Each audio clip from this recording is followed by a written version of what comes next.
La divine volonté, pas à pas, par Safia, petite épouse de l'Esprit Saint. La Reine du Ciel, dans le royaume de la volonté divine, à Luisa Picaretta. Prière quotidienne à la Reine Céleste. Au nom du Père qui m'a créé, et du Fils qui m'a racheté, et du Saint-Esprit qui me sanctifie. Amen. Fiat voluntas tua. Reine immaculée, ô céleste maman, en ce mois qui t'est consacré, je me place sur tes genoux maternels, m'abandonnant entre tes bras, comme ton enfant chéri, et te demandant avec véhémence la plus grande de toutes les grâces, celle que tu m'admettes à vivre dans le royaume de la divine volonté.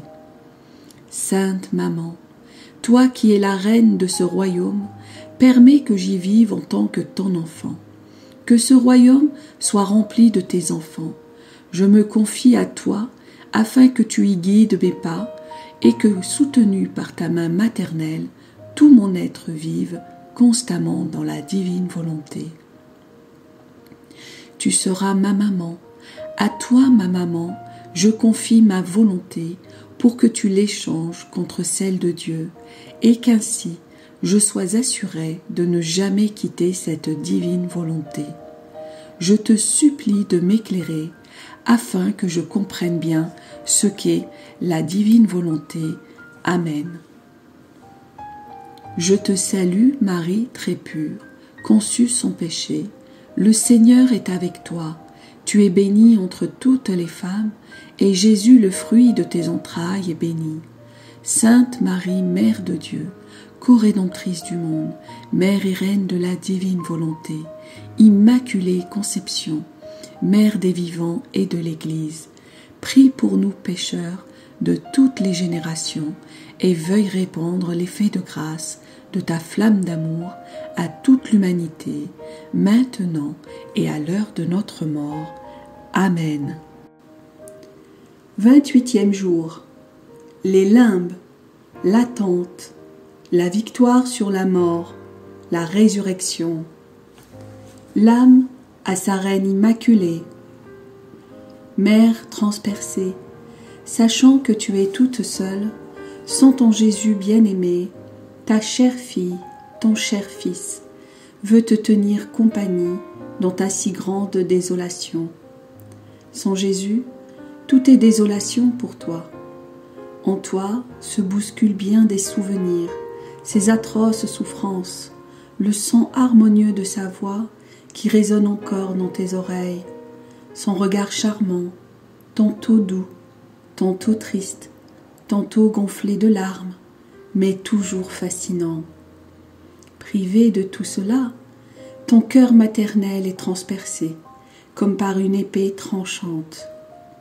Maman désolée, ta fille, ton fils, veut te soulager et compatir avec toi.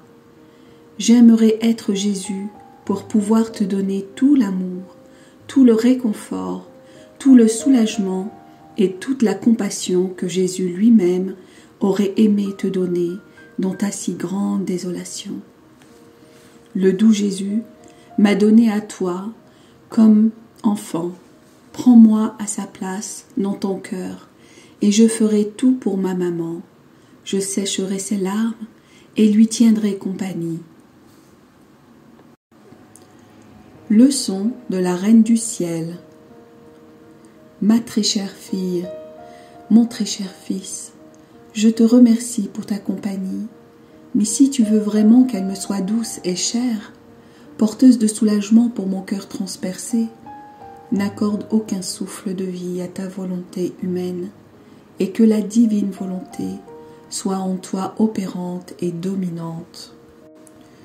Alors, oui, je t'échangerai contre mon Jésus, parce que sa volonté étant en toi, je sentirai Jésus dans ton cœur. Oh, que je serai heureuse de voir en toi les premiers fruits de ses souffrances et de sa mort. En trouvant mon bien-aimé Jésus présent dans ma fille, mon fils, mes souffrances se changeront en joie et mes douleurs en conquête. Fille de mes douleurs, fils de mes douleurs, écoute-moi bien. Dès que mon fils eut rendu son dernier souffle, triomphant, glorieux et exultant, il descendit dans les limbes, cette prison où se trouvaient tous les patriarches, les prophètes, le premier père Adam, le cher Saint Joseph, mes saints parents, et tous ceux qui étaient sauvés en vertu des mérites du Rédempteur futur. J'étais inséparable de mon Fils. Même la mort ne pouvait me séparer de lui. C'est ainsi que malgré ma grande affliction, je l'ai suivi dans les limbes. J'ai été spectatrice de la grande fête que cette multitude de gens firent à mon Fils, lui qui venait de tant souffrir et dont le premier geste après sa passion fut pour eux, pour les béatifier et les amener avec lui dans la gloire céleste. C'est ainsi que dès après sa mort, les conquêtes et la gloire commencèrent pour Jésus et pour tous ceux qui l'aimaient. Cela, chère fille, cher fils, illustre le fait que lorsque la créature donne la mort à sa volonté en l'unissant à celle de Dieu, les conquêtes commencent dans l'ordre divin, la gloire et la joie commencent, même au milieu des plus grandes souffrances. Pendant les 3 jours où mon fils était dans le tombeau, et alors que je le suivais sans cesse avec les yeux de mon âme, je sentais en moi une telle hâte qu'il ressuscite, et que dans l'ardeur de mon amour, je répétais sans cesse « Ressuscite ma gloire, ressuscite ma vie ». Mes désirs étaient si ardents et mes soupirs si enflammés que j'en étais littéralement consumée.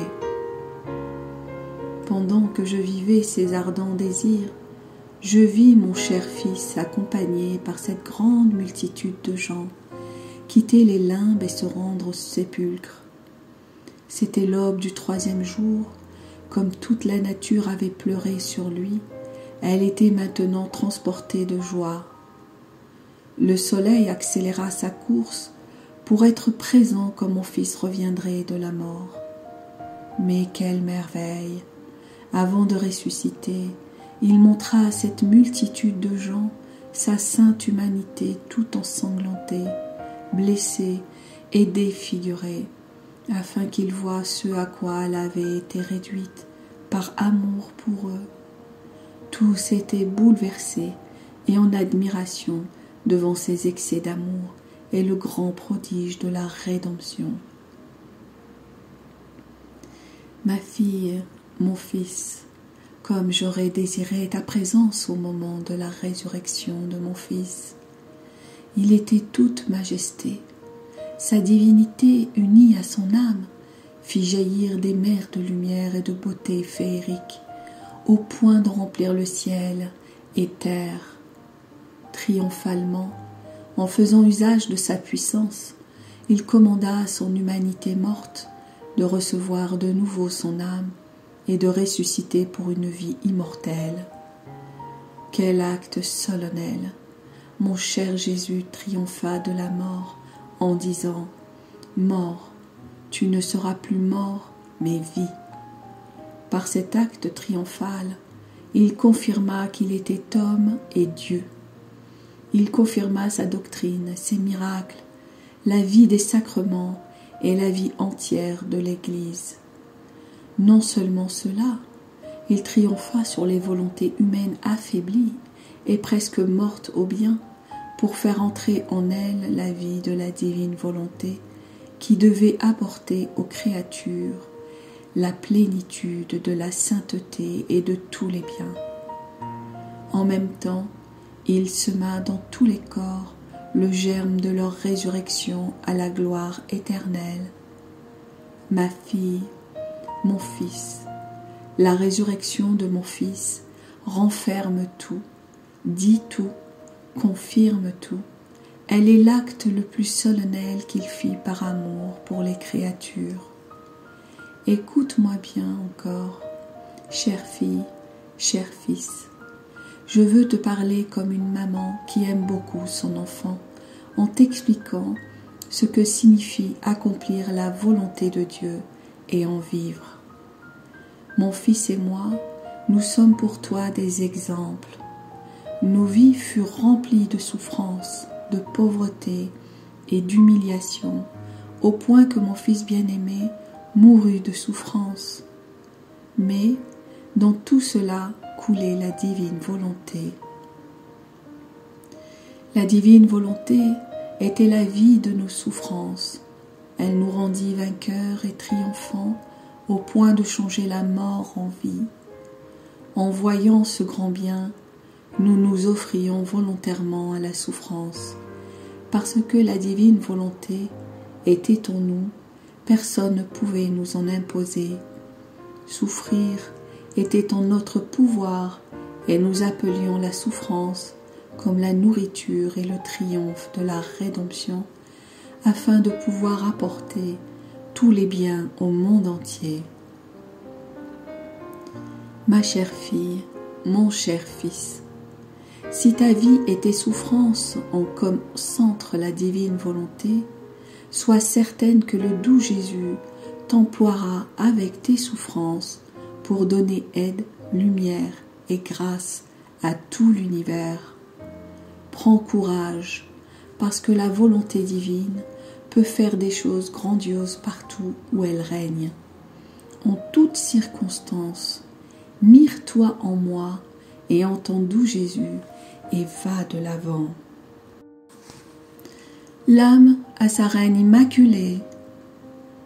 Sainte Maman, si tu m'aides et me protèges sous ton manteau, en étant ma sentinelle céleste, je suis certaine que je pourrai convertir toutes mes souffrances en volonté de Dieu, et que je pourrai te suivre pas à pas dans les chemins infinis de la divine volonté. Le charme de ton amour maternel et ta puissance seront alors vainqueurs de ma volonté, laquelle tu échangeras contre la divine volonté. Par conséquent, ô ma mère, je me confie à toi et m'abandonne totalement entre tes bras maternels. Petite pratique. Pour m'honorer aujourd'hui, tu diras 7 fois, non pas ma volonté, mais celle de Dieu, en offrant tes souffrances pour obtenir la grâce de toujours accomplir la volonté de Dieu. Oraison jaculatoire. Ma maman chérie, par la résurrection de ton Fils, fais-moi ressusciter dans la divine volonté. Amen. Fiat voluntas tua.